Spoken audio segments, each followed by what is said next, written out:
বৃন্দাবনের একটি সত্যি ঘটনা। বৃন্দাবনে একজন খুব গরিব বৃদ্ধ বাবা থাকতেন। গুড় বিক্রি করে তার দিব্যি চলে যেত। বাবা গোপালের খুব ভক্ত ছিলেন। সকালে ঘুম থেকে উঠেই তার কাজ ছিল গোপালের মূর্তি স্নান করিয়ে ফুল দিয়ে সাজিয়ে গোপালকে গুড় খাইয়ে তবে গুড় বিক্রি করতে বেরোতেন। বাবার ধারণা ছিল গোপাল বাচ্চা ছেলে, নিশ্চয়ই মিষ্টি খুব পছন্দ করে, তাই বিক্রির আগে গোপালকে নিজের হাতে গুড় খাওয়াতেন।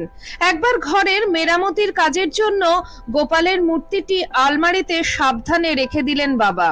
কাজেই গোপালকে পরের দিন আর গুড় না দিয়েই বাবা গুড় বিক্রি করতে বেরিয়ে গেলেন।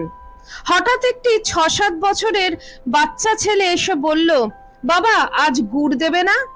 বাবা ভাবলেন গ্রামেরই ছেলে হয়তো। বাবা হেসে গুড় দিয়ে দিলেন। সেটিও গুড় পেয়ে ভারী খুশি মনে চলে গেল। এরপর